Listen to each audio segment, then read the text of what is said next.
Pour venir enregistrer ce podcast, j'ai pris le train L, le RER A, le RER B, puis le bus 4609. Alors votre Magellan, là. Bah, vous allez voir. L'émission a commencé. Bonjour, bonsoir à tous et à toutes. Bienvenue dans Drapeau Rouge, le podcast cinéma. Aujourd'hui, nous allons parler de Lav Diaz et son nouveau film Magellan. Magares. Le traître, il traditore. Traître à sa nation, le Portugal. Et pour ce faire, avant ça, n'oubliez pas de mettre 5 étoiles au podcast. N'oubliez pas de vous abonner sur Instagram, Drapeau Rouge, le podcast. Bien sûr. Tout ça. Et de le recommander à vos amis.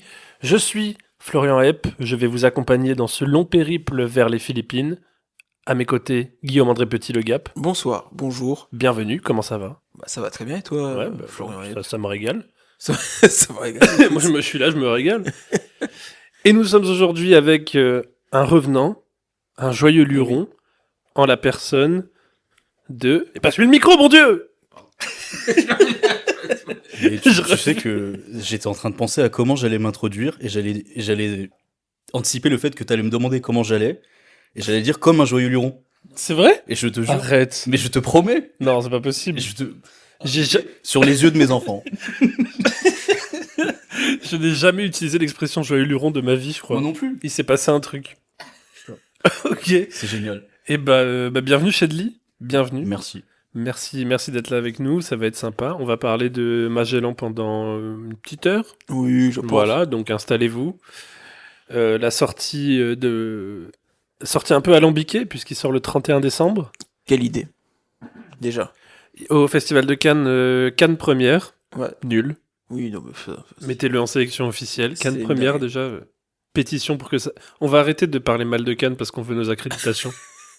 Oui, mais bon, 4 premières, t'es entre Mission Impossible et Fast and Furious. Ouais, c'est tu vrai. mets Magellan bref. C'est super. Enfin bon. C'est notamment relou parce que 31 décembre, déjà, c'est en plein milieu des fêtes, donc personne va aller au cinéma. C'est ça. Et c'est en plus relou parce que ils auraient pu faire en sorte que, vu que le film est bon et assez attendu, ils se seraient retrouvés dans des tops, ça aurait fait de la pub. Bah, je pense qu'ils y croient pas tant que ça, malheureusement. Ah non, c'est clair. Donc, Ils l'ont envoyé... Ils l'ont envoyé ils ont très peu de copies déjà. Ouais. Et voilà. Après, le film est compliqué, on va en parler, mais je pense que c'est pas un film Adapté au grand public, ni au moyen public d'ailleurs. Oui. C'est un film pour petit public. Mais il est super. Bah, bien sûr, on va le défendre ici.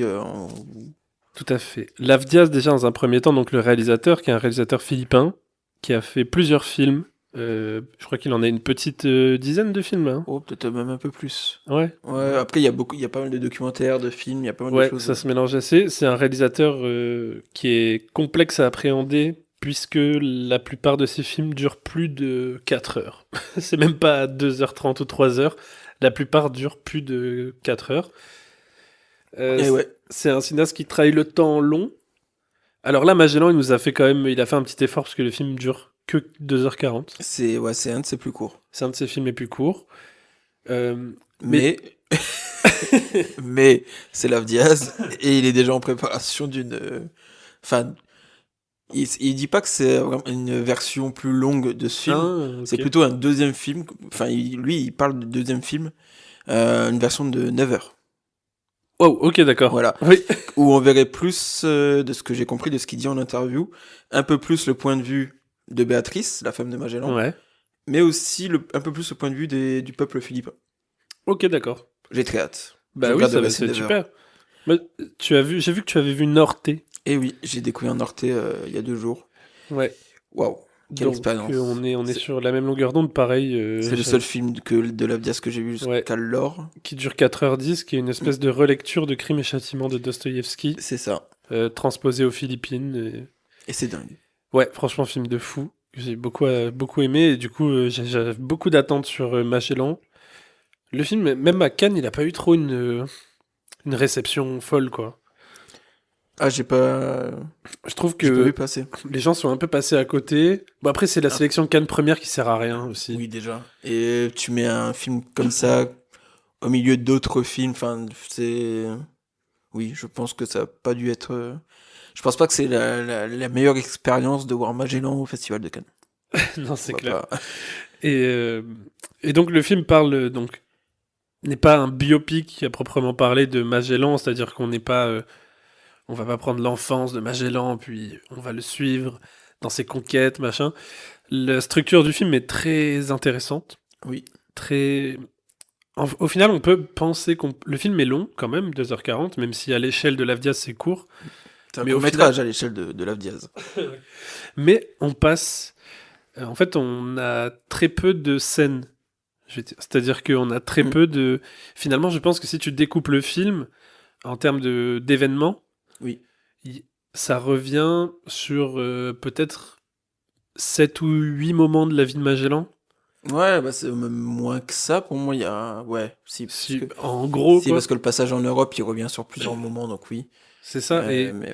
Et en fait, déjà, moi, ça m'intéresse parce que il y a un documentaire, une série documentaire qui est sortie sur Arte Ok. il y a quelques mois sur Magellan. C'est terrible cette voix. Je n'arrive pas à me défaire de ce rhume. Ça fait 6 épisodes maintenant. J'en peux plus. Voilà, je vous le dis. Ma voix part. Ça fait on 6 m'entend épisodes que tousser. je dois faire ce montage. Ah, c'est un fiasco. C'est Mais je infernal. m'excuse auprès des auditeurs et auditrices de Drapeau Rouge. Le virus, voilà, c'est dur. Pardon. Donc, je disais... je disais que... donc, cette série documentaire qui était sortie sur Arte, qui est comme d'habitude avec Arte, bon, toujours un peu à la gloire de l'Occident et on remet rien en cause, qui glorifie beaucoup quand même Magellan, qui excuse beaucoup de ce qu'il a fait. Il y a notamment un moment donné.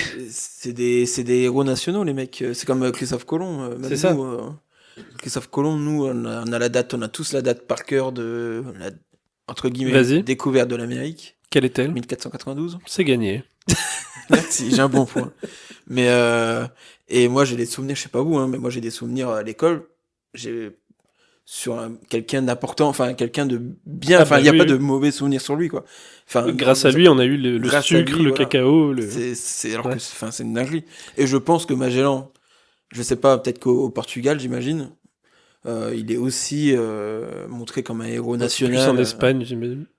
Ouais, du coup plus Au en Espagne, Portugal. parce que oui c'est vrai. Oui, pour le coup plus en Espagne. Mais dans le documentaire, justement, sur Arte, il y a il y a un moment donné, je crois il revient sur ce moment dans le film, mais assez succinctement. Mais le moment où il y a une mutinerie et Mhm. où il condamne à mort le mec qui a la mutinerie et Le prêtre. non, et le valet, en gros, il lui dit, soit tu coupes la Ah. tête Ah oui. si tu coupes la tête de ton chef, je te laisse la vie sauve, machin. Et en fait, dans la série, il parle de ce moment-là, donc il y a un truc, une torture horrible. Et après, il dit oui, il y a d'autres aussi, les autres qui ont été pris pour mutinerie, ont subi ils se sont fait écarteler ou on les a laissés mourir sur le bateau, machin. Et t'as un mec qui dit c'est totalement normal pour l'époque. Il faut savoir que la justice maritime n'est pas comme la justice. Et là, tu fais, doucement quand même. Je pense que même C'est à marrant que l'époque. t'aies pris par contre la voix de Paco Tellement Ah bon? pour imiter le. Mais justement, il me semble, je l'ai pas vu le docu Arte, mais il me semble que le titre complet c'est Les Aventures Extraordinaires. Voilà. Et c'est important d'avoir sur les termes. tu vois, les aventures extraordinaires. Et quelqu'un comme Lave Diaz qui vient se réapproprier en fait l'histoire de ce qui s'est passé avec Magellan. Le Et, tour du monde de. Bah, de le tour du Magellan. monde qui n'a même pas fini en vrai. Bah, Tu oui. vois, c'est même pas lui qui l'a fait. Mais c'est vrai qu'au final, Magellan, en fait, ce qui est fou dans le. Ce que j'aime bien en plus dans le film de Lavdiaz, qui n'est pas qui n'est pas totalement à charge non plus contre Magellan, je trouve. Qui est. Qui le. Alors, il est pas à charge. Enfin,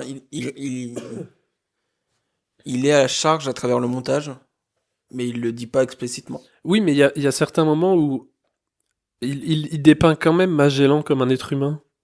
Oui.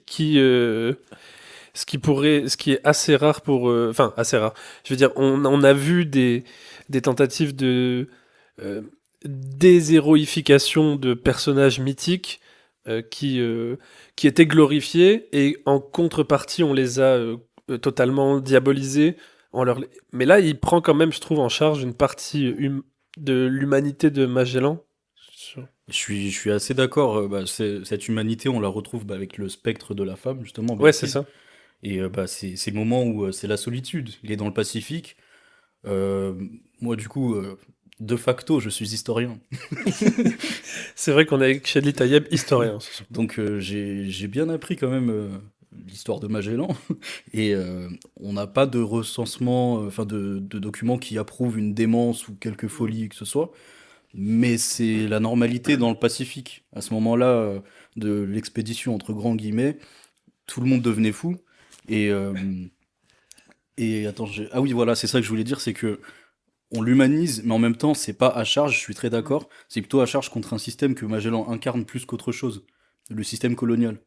Mais ouais, moi j'aime bien le fait que j'aime plutôt le parti pris que ça soit pas un mec comment dire un mec caricatural, un mec assoiffé de sang. Oui, c'est ça. Moi j'aime bien cette idée. Encore une fois, tout est montré, tout est dans le cadre. Il y a plein de choses que fait Magellan qui montrent que vas-y, mais c'est un hypocrite assoiffé d'argent. Bien sûr. Il y a plein de choses qui le montrent.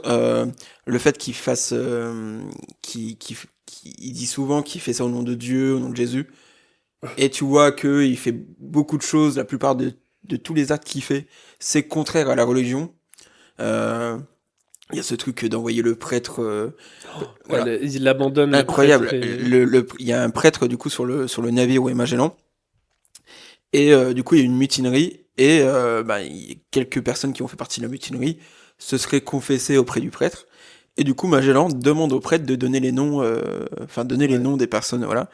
Donc le prêtre refuse parce qu'il veut pas que, il veut pas, comment dire ce qui lui a été confessé. Et du coup, le prêtre, il est envoyé sur une île.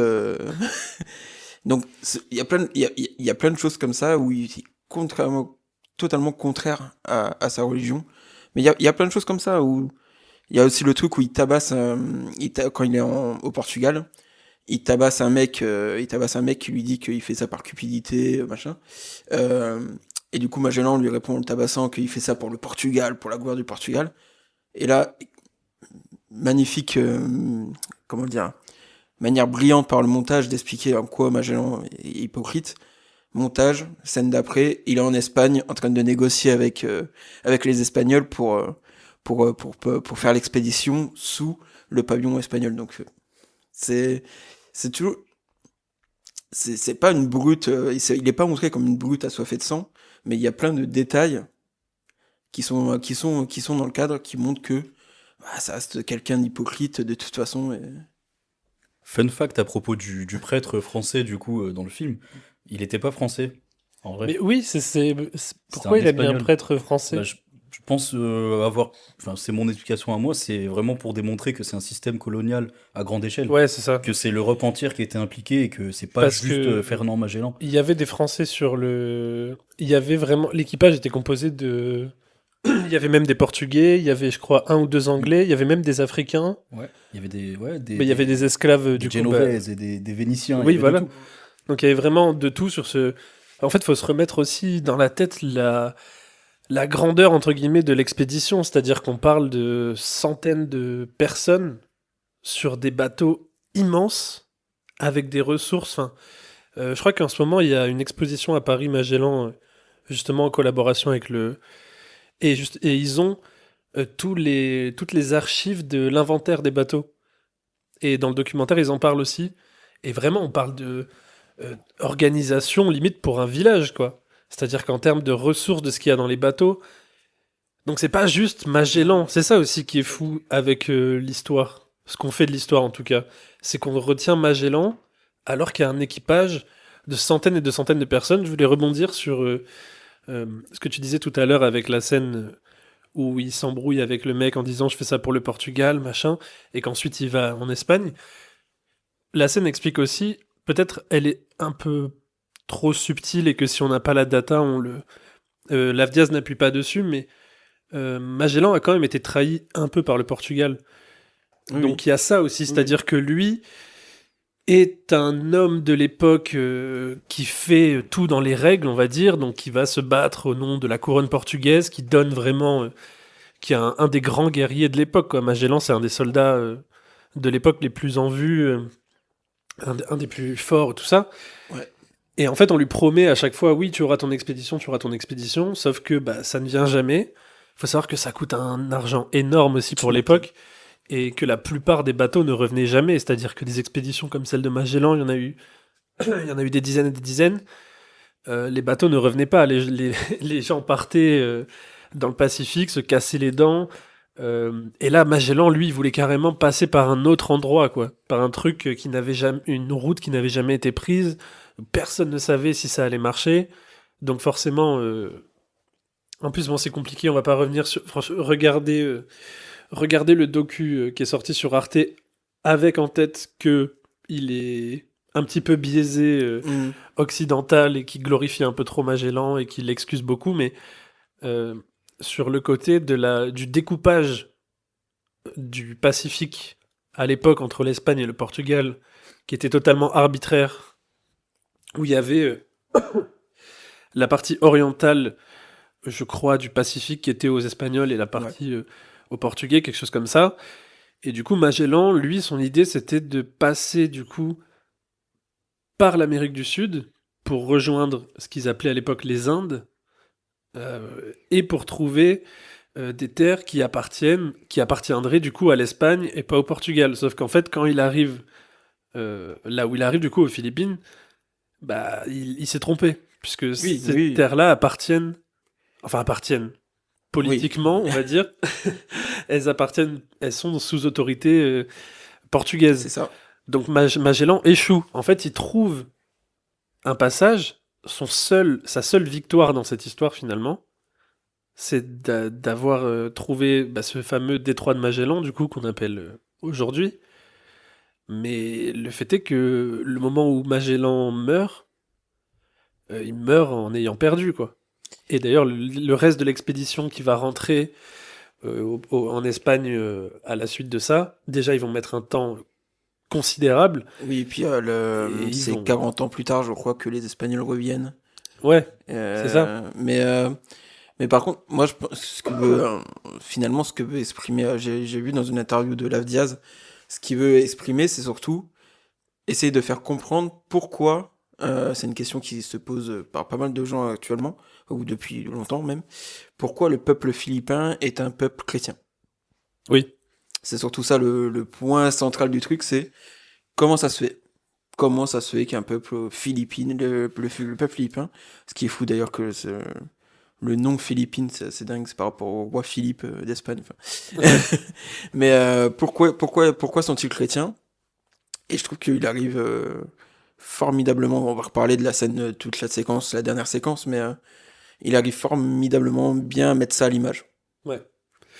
Mais en fait, même en termes de... Tu parlais tout à l'heure du montage, c'est assez fou, certains plans... je pense notamment, je crois que c'est le plan où l'équipage de Magellan arrive sur les terres donc, des Philippines, et on a un espèce de plan sur Magellan. On a d'abord le bateau vide, et puis Magellan qui s'avance petit à petit et qui regarde. Et en fait, je trouve ça intéressant, le fait que Gabriel... comment il s'appelle? Gaël Garcia... Je confonds avec l'écrivain... Oui. Gaël Garcia Bernal. Oui, c'est pas Marquez. Oui, c'est pas celui qui a écrit. Ouais. Gaël Garcia Bernal, en fait, à ce moment-là, j'aime beaucoup comment il le joue parce qu'il ne met aucune émotion. Ouais. Et du coup, oui. On peut y mettre. Du coup, on a un côté qui renforce un petit peu cette ambivalence du personnage de Magellan. Là où je disais, dans le film, il est ni diabolisé ni glorifié, c'est-à-dire que en gros, on nous laisse juge nous-mêmes de l'histoire. Et là, le fait que Magellan, il aurait pu, parce qu'on subit avec lui la difficulté du voyage, le fait que ce soit son ambition depuis le début, à ce moment-là, en fait, lui, il croit à être arrivé, avoir réussi sa mission, et il aurait pu un petit sourire, un petit air content ou quoi, mais non, en fait, il regarde juste la plage, et le plan est assez long. Ouais. Et on voit pas de changement de... C'est comme si, oui, c'est ce que tu disais, c'est qu'en fait, Magellan, en fait, n'était qu'un espèce de robot, finalement, qui qui est là parce qu'il devait être là, et au moment où il arrive, il a même pas un semblant De satisfaction. ouais, de enfin, satisfaction. ouais, C'est totalement. qu'il arrive, il est arrivé, et puis il va faire ce qu'il va faire, quoi. Bah, cette Cette évangélisation conversion forcée, forcée. ridicule, et D'ailleurs, enfin, quelle scène folle où les totems sont remplacés par les croix ouais. devant chaque petite maisonnette là, c'est assez dingue. Mais voilà, en quelques plans, il arrive à montrer parfaitement comment tout ça s'est fait. Et puis il y a même C'est trop bien. cette scène du coup il y a un enfant Ouais. qui est malade et il lui dit il faut prier petit Jésus. Et par contre, il insiste bien sur ce qu'il donne pour donner des forces, faut le prendre 2 fois. Ouais. C'est le truc de prends-le vraiment, prends ce que je te donne pour donner des forces. Parce qu'il sait que évidemment c'est ça qui va faire guérir, voilà. Ouais, mais moi à ce moment-là, je trouve qu'il est vraiment un côté, il a vraiment une empathie pour l'enfant, quoi. C'est ça aussi que je trouve bien, c'est qu'il n'y a pas de. Franchement, Bah je suis si, bah pas sûr. moi je trouve que justement dans le film, il montre que en fait à un moment donné, Magellan en tant qu'être humain face à un enfant, il pense à lui aussi il a un gosse, il fait un effet miroir et je pense qu'il est premier degré, il a envie de sauver cet enfant et à ce moment-là, il a pas forcément il a vraiment de la peine pour ce gosse, tout en étant un. Et en fait c'est ça qui est vrai, c'est que c'est des êtres humains, c'est juste ils considèrent il y a une hiérarchisation raciale qui est faite Mhm. et pour eux, c'est normal, en fait, de.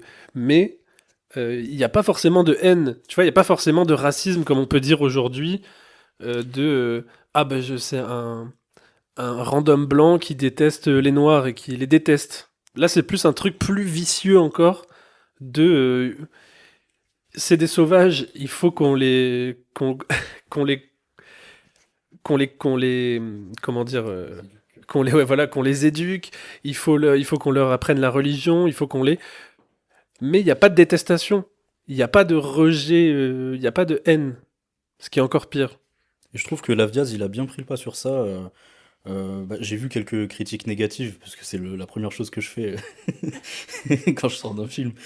Et il y a des personnes qui mettaient en avant le fait que les populations autochtones étaient dépeintes comme des personnes stupides. Mais archi pas. Mhm. Justement, enfin, pour moi, ils sont tout aussi doués de cynisme, de toutes ces choses-là que n'importe qui. Et c'est très bien retranscrit. Ils prennent la religion, ils prennent la conversion comme un jeu, déjà. Et ils le prennent aussi comme un outil diplomatique. Si on Ouais. accepte de se convertir, ils partiront et après on revient à nos coutumes et nos traditions. Et c'était un petit peu l'objectif. Et à la question de Lavdiaz, pourquoi les Philippines sont chrétiennes, bah, comme dans toute société qui a été convertie de force, c'est un syncrétisme. Mhm. Le vaudou, par exemple, c'est un mélange de christianisme avec les traditions locales. Petit à petit, les traditions locales ont été effacées pour Bah, c'est ça. mener au catholicisme pur. Aujourd'hui, les Philippines, c'est un des pays les plus chrétiens. Oui. C'est Mais fou. il montre très bien les origines du truc. Franchement, le truc, vraiment, comment ça a été forcé. Et franchement, je pense il le montre très bien. Mais il y a aussi un autre truc sur ce moment, c'est qu'il y a le truc du Lapu Lapu, La légende. qui est une légende, qui est un mythe, hein, qui est un mythe aux Philippines. Et j'aime bien le parti pris de matérialiser physiquement le personnage de Lapu Lapu. Il le dit, c'est voilà, c'est un choix. Alors il le dit lui-même en interview, où il n'y a aucune preuve que ça existait, que c'est certainement comment dire une ruse du peuple philippin, j'allais dire du peuple palestinien, du peuple philippin, du peuple philippin pour niquer les hommes de Magellan. Mais je trouve que c'est une belle idée aussi. Et cette scène de menace, vous voyez un petit peu là, Ouais. quand ils étaient assis en tailleur, en Oui, qui cercle, boivent un coup. magnifique. Ouais. J'ai adoré cette scène. C'est celle qui m'a, je pense, le plus marqué. Ouais. Mais c'est ça qui est bien aussi, c'est qu'il y a aussi un côté dans l'histoire de. Tu vois, les gens disent oh, le peuple philippin est montré comme stupide, mais c'est. En fait, justement, c'est. Je pense que ça dit quelque chose. Si tu penses ça, ça dit quelque chose de toi aussi et de comment t'appréhendes Mm. les différentes cultures. Et. En fait, c'est pas parce que. Il y a quand même ce moment-là, oui, comme tu dis, où eux ont une stratégie militaire de pacification, un peu de dissuasion, un peu comme aujourd'hui on utilise l'arme atomique en fait. C'est ça. C'est-à-dire de chacun reste sur ses positions. Vous avez les armes. Nous, on a le lapou-lapou, tu vois. Qui est un petit peu... qui peut paraître naïf. Mais à ce moment-là aussi, il faut comprendre faut comprendre les dynamiques qu'il y a à cette époque-là. Mhm. Encore une fois, les différentes cultures, où tu as l'Europe occidentale très matérialiste, euh, voilà, qui arrive avec littéralement des armes à feu, et une culture qui est peut-être un peu plus spirituelle, un peu plus... Enfin, pareil, on le voit très vite, c'est quand ils arrivent avec les armures. Bah oui. Quand ils déclenchent la guerre et que Magellan pète les plombs et dit on va vous montrer la colère de Dieu. Ouais. Et qu'ils arrivent. Enfin, déjà, on voit que c'est pipé de base. Enfin, je voulais parler de ça aussi, c'est comme quoi la violence elle reste toujours hors champ. Ouais. J'aime bien aussi ce parti pris de pas filmer les scènes de combat. Prends ça, James Cameron. Mais mais j'aime bien ce parti pris de. Enfin, de toute façon, on a l'impression que c'est pipé d'avance ce truc. Les mecs, ils arrivent avec des armures. Bah oui, c'est foutu d'avance. C'est voilà. Et du coup, j'aime bien le fait de pas filmer ces scènes de. Et en plus, ils arrivent par surprise aussi. Faut pas oublier le c'est côté où eux, ils arrivent préparés avec un plan d'attaque, avec Exactement. des armes à feu, des armures, des ressources. Ils savent pourquoi ils viennent. Ils savent pas comment ils y vont, mais ils savent pourquoi et ils savent que faire s'ils y arrivent. Là où le peuple du coup philippin qui est là, il voit débarquer 3 navires qui font la taille d'immeubles avec des T'imagines blancs la folie. dedans habillés comme des guerriers. C'est bien montré dans le film de Le Nouveau Monde. Ah, Terrence Malick. Terrence Malick. Oui, Waouh. tout à fait, ouais, c'est pareil. Enfin, C'est un peu plus... c'est pas pareil, mais Oui. là c'est moins implicite, mais voilà. Ouais, c'est clair. C'est plus Et je voulais revenir aussi sur... Il y a un truc, 2 choses. Sur Magellan, première chose assez rapide, c'est que les seules traces écrites de ce qui s'est vraiment passé sur le bateau sont Il y avait un mec qui était engagé littéralement pour écrire... J'ai oublié son nom. Il est connu en plus. Ouais. un script. Pitafogo. Je crois. Allez, on dit que c'est Pitafogo pour le... Au pire, on est j'aime révisionniste, bien. on s'en fout. Ouais. Mais donc du coup, il y a un mec qui a été engagé pour écrire l'histoire de ce qui se passait sur le navire. Il faut savoir que c'est un mec qui était fan de Magellan et qui écrivait, qui a vraiment écrit tout le trajet comme un grand roman d'aventure, une expédition incroyable, ce qui donne en fait cette espèce aussi de qu'on retrouve dans ce documentaire sur Arte, que encore une fois je vous encourage à regarder avec beaucoup de recul, Mhm. qui est en fait une espèce d'héroïsation de ce qui s'est passé. On magnifie l'aventure. Magellan est un soldat brave, digne, courageux, un matelot hors du commun et tout. Donc en fait, c'est tout ce qu'on a. Et à un moment donné, dans le documentaire, ils disent, donc avant d'arriver, ils arrivent quelque part, je crois que c'est vers le Brésil, ou un peu plus au sud, je sais plus. Ils font un arrêt avant de faire le tour de l'Amérique du Sud. Et ils disent...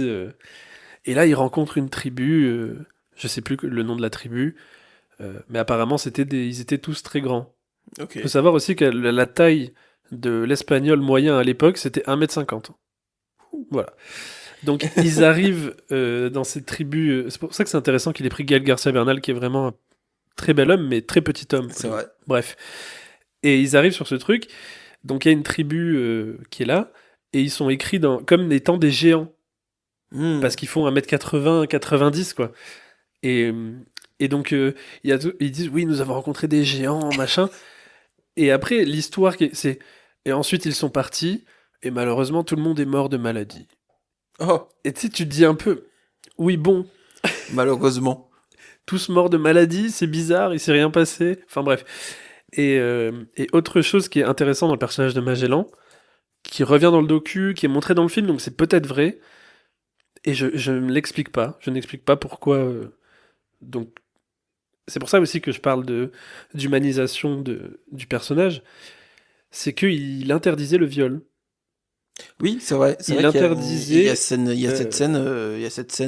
Alors il y a cette Quand scène il dans le attaque à film la fin. où ils sont en train d'attaquer, de mettre le feu à un village, et il y a un soldat qui va pour violer une des femmes, et là il y a Magellan qui arrive et qui C'est vrai. le tire et qui lui dit non, fais pas ça, t'es fou et tout. Et il avait interdit aussi, à chaque fois qu'il faisait des arrêts avant d'arriver aux Philippines, il interdisait aux marins d'aller violer les femmes dans les villages, alors que pour le coup, à l'époque, c'était monnaie courante, c'était normal. Donc Magellan avait une espèce de... la morale de Magellan est très étrange. Je ne l'explique pas, et je pense que Lavdiaz ne se l'explique pas non plus, et c'est pour ça il met cette scène dans le film pour, à un moment donné, et c'est ça qui est intéressant, c'est que Lavdiaz, lui, étant philippin, Mm. anti... Enfin bref, on sait où il se place politiquement Bien sûr. par rapport à la politique colonialiste occidentale. Voilà. Tout à fait. Dans Norte, il en parle aussi, et je pense que ça va dans tous ces autres films que j'ai malheureusement pas vus. Mais il a une honnêteté intellectuelle de montrer aussi que Mm. il y a un système qui fait que les gens agissent, mais il y a aussi un être humain qui parfois, avec son propre code de conduite, qui peut être... on peut en parler, c'est questionnable. Hein. Oui, Tu vois, oui, c'est non, pas mais parce qu'il interdit le viol qu'il n'a pas été cruel avec son équipage, cruel avec les populations autochtones et tout. Donc, mais ça m'a beaucoup intéressé, ça. et il y Qu'ils a le mettent. aussi, on n'a pas parlé d'un personnage central du film, c'est l'esclave. Enrique. Enrique. Enrique de Malaca. Si tu veux t'exprimer sur Enrique, vas-y, Chadli. Ben moi, je le vois un petit peu comme la ligne rouge Parce que du pour film. moi, c'est le personnage principal ça. du film d'ailleurs. Il est là au début, il est là au milieu, il est là à la fin. C'est grâce à lui que tout arrive, ou à cause. Est-ce Bah, que c'est c'est ce qu'il pas dit, hein, lui, c'est ce qu'il dit d'ailleurs dans ses... l'agent secret? c'est ce qu'il dit de toute façon dans ses dernières paroles. Enfin, la dernière scène du film, c'est lui qui parle en disant j'ai participé à ça, mais Et justement, c'est Pigafetta, d'ailleurs. Ah. Et dans les écrits de Pigafetta, Enrique, une fois que Magellan meurt, Magellan avait prévu de le libérer. Toutefois, il est écrit par Pigafetta que, du coup, qu'il allait être libéré, mais que les membres de l'équipage survivant du banquet de Cebu l'ont gardé pour continuer les œuvres de Oui. conquête. Et donc, Lavdiaz a pris cette liberté, parce que qu'est-ce qui nous dit que Pigafetta dit la vérité? Ben oui. Non, mais c'est ça en fait, c'est que tout se base sur un mec qui est fan de Magellan et qui est un pur produit du système colonial espagnol de l'époque, quoi. Le système Charles Quint. Voilà. Et ce que je trouve, et sur ce côté aussi, Enrique, où ça par contre, il y revient pas dans le film parce que je pense que c'est un peu plus complexe, mais du coup, avant chaque expédition, quand il y a des grosses expéditions comme ça, à un moment donné, les capitaines, etc., doivent faire leur, oh là là, j'ai pas le mot. L'état des lieux? Non, non, tu sais, justement, tu vas mourir et tu fais un... Testament. Voilà. Ils doivent écrire leur testament. Et dans le testament, comme tu as dit, Magellan dit « Je rends la liberté à Enrique, il ne sera plus esclave, il sera libre et tout ». Ce qui pour moi, on peut le voir de deux façons. On peut le voir comme étant dit « Magellan quand même, quel homme bon, qui libère son esclave une fois qu'il est mort ». Mais on peut le voir aussi comme « C'est mon esclave ». C'est mon esclave et quand je meurs, il ne servira à personne d'autre parce que c'est mon esclave à moi, c'est mon autochtone. Et du coup, il y a toujours une ambivalence chez ce personnage qui est ultra intéressante, qui va plus vers le... Bon, si on a une lecture morale, ça n'a pas grand intérêt puisque, en fait, c'est des dynamiques qui nous sont tellement lointaines, étrangères. Évidemment que... Enfin, déjà, il a un esclave. Il arrive... il prend un mec qui habite à des milliers de kilomètres de chez lui et dit toi maintenant tu vas être mon esclave de base c'est horrible donc évidemment mais il faut remettre aussi un petit peu dans le contexte c'est pour ça que c'est dur à humaniser ce genre de personnes c'est on est dans un moment de l'histoire qui est affreux pour les non blancs si tant est que l'histoire a été positive avec les non-blancs à un moment donné. Mais à ce moment-là, on a vraiment un rapport matériel et animal à... Bah, ils appelaient ça les sauvages, quoi. Les sauvages, les barbares. Enfin, il y avait une déshumanisation totale. Et déjà, le fait de reconnaître comme un esclave à potentiellement libérer, pour l'époque, le gars, c'est limite, c'est... Il est woke. Bah oui, c'est un woke, quoi. Donc c'est fou. Et cette scène de quand il l'achète, euh, C'est quelque chose que j'ai j'ai bien aimé, dans le sens où Lavdiaz a bien mis en avant que les populations locales étaient tout aussi complices. Il les a pas dépeintes comme des pauvres petites créatures victimes. Tout à fait. Ouais. Non, ça a toujours été comme ça dans les sociétés qui ont été colonisées et même soumises à l'esclavage. Il y avait des complices, il y avait des personnes à qui on tendait la carotte et ils la prenaient. Mais le Oui, jour, bah, de toute façon, après, c'est une des premières scènes du film aussi, c'est on a été trahi. Et évidemment, on sait trahi par qui. Oui, bah, c'est par des personnes avec qui ils avaient fait alliance, et voilà. Je voulais un peu plus parler de la beauté du film, ce que je trouve magnifique. Et ce qui n'est pas étonnant, alors pendant tout le film, je me suis dit, c'est marrant quand même, j'ai l'impression de voir des scènes j'ai l'impression de voir des scènes de pacifiction. évidemment. Pareil, parce que la scène de négociation, là, à la fin, là, ça fait très scène de négociation dans Pacifiction, quand même. Magellan, il est très de roller. Hein. Mais bien sûr, mais Le évidemment, personnage de Magellan, évidemment. il est très Benoît Magimel bien dans sûr. Pacifiction. Un petit peu goofy, qui sait pas trop, Mais il évidemment. navigue à vue. Tu vois, le petit chef Ouais, total. c'est le petit chef. Le moment où il fait le discours d'évangélisation, là, où il dit- Oui, mais bien sûr. on sent que le mec ne sait pas ce qu'il raconte. Oui. C'est-à-dire qu'il finit une phrase, il dit bon, et pour Dieu maintenant, vous n'aurez qu'un seul Dieu. Et amen. Et voilà, c'est hyper intéressant Mais oui. ça aussi. Mais oui, c'est Et très pacifique. bah, évidemment, c'est le même directeur photo. Ah, Eh oui, monsieur c'est l'info Arthur que tu Thor. nous apportes. Arthur Thor, qui a été directeur photo de tous les derniers films de Ça Albert va. Serra. Ok. Donc, Tardes des Qui a Soledad, produit le film d'ailleurs, Albert Roi Serra. Soleil, ouais. Tardes des Soledad, Roi Soleil, Pacifiction, Liberté aussi. Il y a beaucoup de liberté, du film Liberté dans Magellan. Donc, évidemment, ça se ressent. Et oui, Albert Serra qui produit le film. Et ça fait partie, c'est lui qui a amené les producteurs espagnols, en fait, pour avoir la possibilité d'avoir les navires qui étaient apparemment assez Ah bah élevés, oui. de ce que j'ai compris. Ouais. Et ça paraissait intéressant pour l'Avdias d'avoir. C'est une coproduction, donc philippine, portugaise et espagnole. Espagnol, ouais. Et pour lui, c'est assez, comment dire, c'est assez logique du fait que bah du coup Magellan il est né et puis il part du Portugal, l'Espagne où là c'est navire pour partir, voilà, et les Philippines évidemment là où il arrive, là où il meurt. Donc voilà. Mais c'est vrai que le film était un enchaînement de plans fixes Ouais. avec une photographie très pastel. Ouais. C'est très, ça fait, on dirait, ça ressemble vraiment beaucoup aux peintures de cette époque-là, je C'est trouve, ça. dans les couleurs, dans le ton, et un espèce de. Le film, il y a un côté un petit peu grand angle.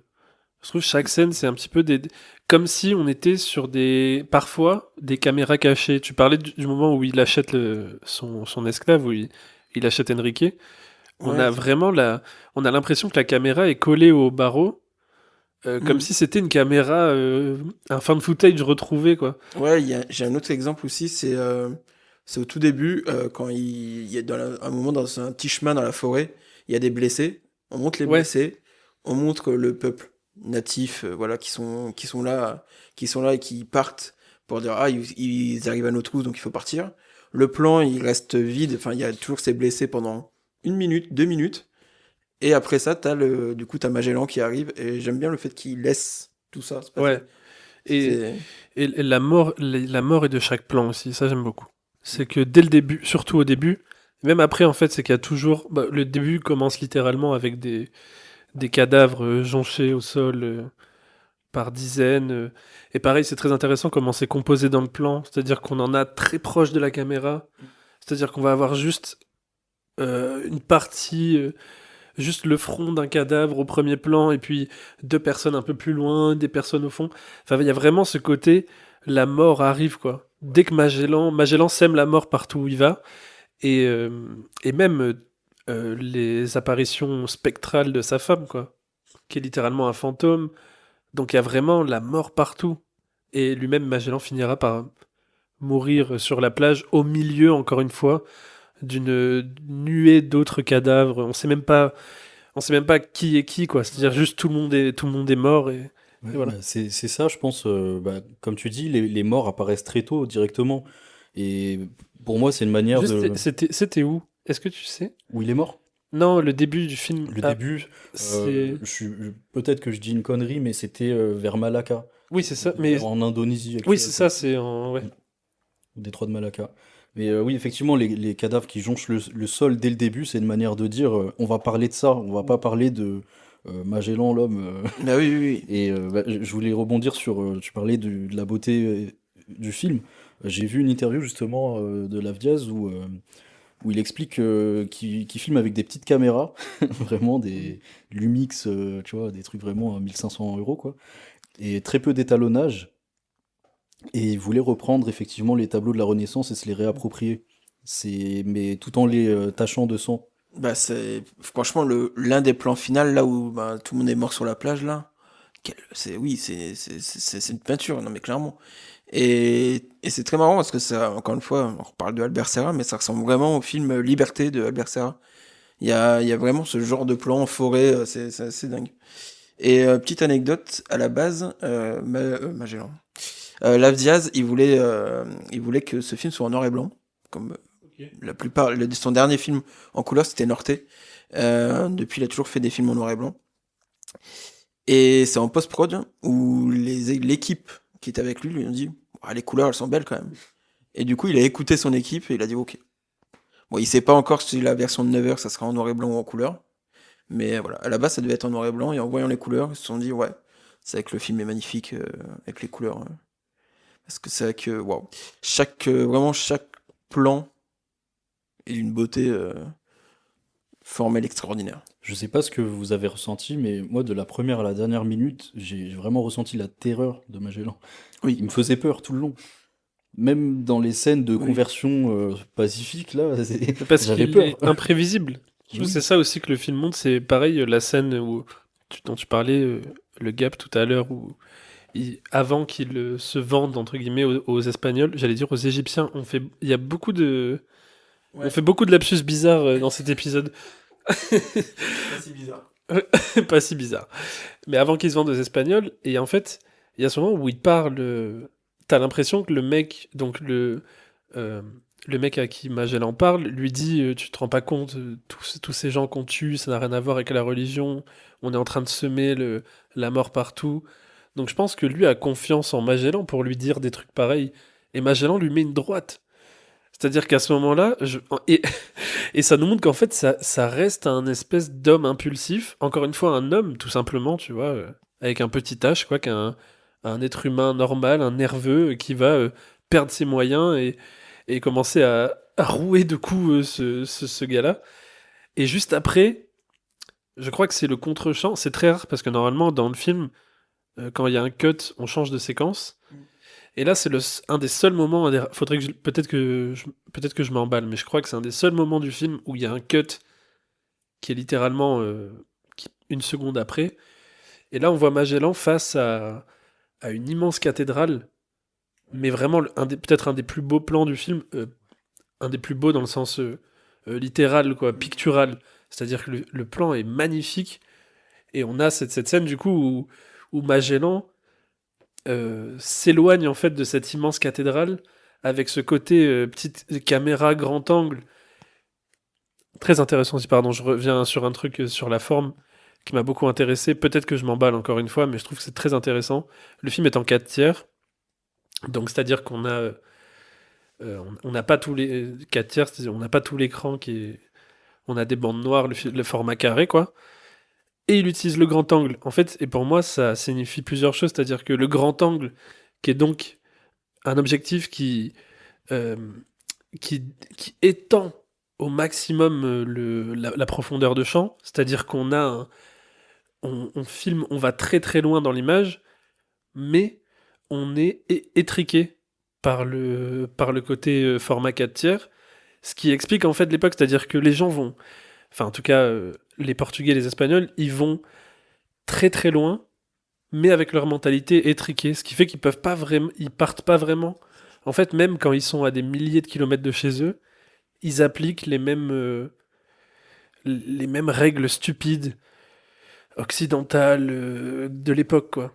C'est-à-dire que la hiérarchisation, même sur les bateaux, en fait, ils ne font que reproduire en boucle les mêmes choses, et je trouve que par la forme, il réussit à nous montrer ça, et Ouais. ça, c'est assez incroyable. Non, non, bah, totalement d'accord avec toi sur la forme. De toute façon, encore une fois, tout est dans le cadre, quoi. Tout est dans le cadre. C'est magnifique. J'ai vu quelqu'un qui a reproché au film de pas mettre de musique. Oh, Pourquoi? alors, c'est dingue, mais. Je me suis dit, putain, si c'est ça ta seule critique, c'est qu'il a fait un chef-d'œuvre, hein. Mais ouais, non, mais il y en a qui pensent le cinéma comme ça, qui pensent que il faut à tout prix mettre de la musique pour ajouter une dimension plus grande à l'expédition, oui, et des grands plans sur les bateaux, des plans sur les bateaux avec une grande musique. Bah non, là, enfin, encore une fois, ça enlèverait toute la nature de ce que veut dire l'Avdiaz en plus. Et c'est pas l'objet. Bah, justement, la personne qui a fini l'expédition et Lasco, je crois qu'il s'appelle Juan Sebastián Lasco, c'est même pas un personnage en fait. Peut-être que je me trompe, mais il Mm. n'existe pas dans le film. Pourtant, Ça. c'est lui qui a terminé l'expédition avec les 2-3 pélos qui restaient dans l'équipage. Ouais, mais d'ailleurs, le retour de. Ça pourrait être un film en lui-même, parce que quand Magellan meurt, ça aussi pareil, c'est très flou. C'est-à-dire ils prétendent, dans l'histoire officielle, on va dire, nous dit que Magellan donc décide de faire la guerre comme c'est montré et va lui-même faire la guerre, ce qui à l'époque est impossible. Jamais de la vie un capitaine ne va aller ne va se mêler à ses soldats pour faire la guerre. Donc il y a quelque chose de très flou aussi. On ne sait pas vraiment comment est mort Magellan. En fait, peu importe, il est J'ai ma mort. petite idée. Oui. Non mais c'est-à-dire que ça pourrait être son équipage. Il a pu être la victime justement de Velasco, qui à un moment donné dit, bon allez, tu nous as fait vivre un enfer pendant 3 ans, tu nous envoies à la guerre mourir, à un moment donné, va te faire foutre, tac, on, on s'organise, on te tue, c'est fini. Et en plus, ce qui peut même être un truc encore plus glauque, qui est même pas de dire on te tue parce qu'on en a marre et tu nous as maltraités, on veut rentrer, c'est parce qu'il y a encore cette histoire d'interdiction de viol Oui, où est mais oui. dit que, je crois que c'est au moment où Magellan meurt, vraiment, je crois que le jour d'après, ils se mettent bah, du coup, Elasco revient dans le bateau et s'enferme dans la cale avec genre 5 ou 6 femmes. Donc il y a un côté où il y a quelque chose de glauque dans cette histoire, quelque Ouais. chose qu'on saura jamais, hein, de toute façon c'est comme ça. Mais c'est très flou. Ouais, c'est très flou. Bah, de toute façon, encore une fois, enfin, c'est un truc. Les mecs, ils se sont tapés 3 ans de bateau, 3 ans de navigation, c'est ça? Et puis oui, et puis il faut savoir Et au bout que de quoi, 6-7 jours, je crois que c'est 6-7 jours, bah, du coup, t'as la mort de Magellan. oui, Dieu sait bizarre. comment, bizarre. Donc, ouais, il y a beaucoup de choses qui fait que le sujet est passionnant, Et puis il y a eu mais qu'on ne saura jamais la vérité sur ce qui s'est il y a vraiment eu passé. énormément de morts je crois que c'est l'expédition qui a fait le plus de morts. Bah, je crois qu'ils le disent quand ils Une arrivent centaine, ouais. Ouais, c'est une Une centaine. centaine de morts. Parce qu'il faut savoir que le moment où, du coup, quand ils longent l'Amérique du Sud pour, du coup, trouver le détroit de Magellan, là où se trouve le détroit de Magellan, les températures sont... Oui, C'est-à-dire qu'on passe du climat tropical de l'océan Pacifique, du Brésil, à des températures polaires. eh oui. C'est-à-dire... Et eux n'étaient pas prêts pour ça, les rations baissaient drastiquement, lui, il leur donnait rien à manger, donc il y avait forcément une rancœur, c'est un euphémisme, mais du côté de l'équipage envers lui. D'ailleurs, sacrée scène, la mutinerie avec un plan qui dure Oui, de loin, ouais. assez longtemps de nuit. On voit enfin, 2 ou 3 navires de la Ouais. flotte. Et d'un coup, de 1 minute de plan, coup de canon, on se demande qu'est-ce qui se Ouais, passe. on voit le Et il y a feu. plusieurs coups de canon d'un coup, incroyable. Sacré Ouais, c'est moment. super. Et du coup, ce que je voulais dire, oui, c'est ce que quand Elasco repart, quand eux rentrent, en fait, ils n'ont pas le droit d'être là parce qu'ils sont en terre espagnole. Et du coup, ils doivent se cacher. Portugaise. Portugaise, pardon. Et du coup, ils doivent se cacher et ils doivent éviter les zones. Donc, ils refont une expédition très longue, ils s'arrêtent partout. Ils finissent par quémander aux Espagnols, leur dire non, mais aidez-nous, donnez-nous à manger et tout. Il y en a plein qui se font tuer. Ils rentrent des années plus tard, Ouais, il reste littéralement 3 pélos. le chemin du retour Ah oui, était c'était catastrophique. c'était l'enfer. Je crois qu'ils ont volé à un moment donné. Ils sont arrivés sur une île, ils ont volé des céréales, des ressources pour rentrer en Espagne et faire genre, ah voilà, on a ramené des trucs. Ils se sont fait piller par les Portugais qui étaient là. Enfin, ça a été. ça a été scandaleux, quoi. Donc au final, cette grande expédition, la grande aventure de Magellan, elle est ridicule. Enfin, Oui. elle est pas ridicule parce qu'il a quand même fait. C'est quand même ce qu'ils ont fait, c'est quand même fou. Ils Non, mais ont- c'est fou, mais ça reste ridicule. Mais au final, de pourquoi base. faire Tout est, Ça voilà, servait à pourquoi rien, faire quoi. Pourquoi faire Oui, en plus, pour ça, Dans 200 ans, il y a des avions, on s'en fout. Dans 200 ans, ça, tu le fais Mais oui. tu le fais en même pas 24 heures, ce truc. Mais ouais, non, franchement, je suis très curieux de voir les autres films de Lavdias que j'ai pas vus. Ouais, moi aussi. Même si, bon, il faut poser 2-3 jours de congé. Parce que. Ouais, c'est des films très longs, mais voilà, c'est sûr que ça va. C'est certain que ça peut être qu'un travail qui me passionne, moi. Ouais, pareil. Est-ce qu'on conclut? On Oui. peut, on peut On est bon conclure. Hein. On est bon. Si j'ai dit quelque chose à rajouter, peut-être. Il fait non de la tête. Je pense qu'on peut rendre les studios. Merci à tous. Merci à tous. À Toust, c'est beau ça. Comme Marcel Toust, pardon. Oh là là. Gaspard. Gaspard Toust. Tourtel Toust. Allez. Merci à tous d'avoir écouté. Et on se retrouve. Qu'est-ce qu'on fait la semaine prochaine? Oh, Le Jim Jarmusch. Jarmusch. Le nouveau Jarmusch. Ouais. Changement d'ambiance. Ouais, là, on va être. Oui. On quitte Parce qu'on- le Pacifique pour un appartement new-yorkais avec des mecs qui fument des clopes avec des lunettes noires. Et ça va être super. Et oui, ça va être super. Allez. Merci, Merci, Shadi, d'être Shadi. venu. Merci à vous d'avoir écouté. Et à la semaine prochaine. Gros bisous. Bisous, salut!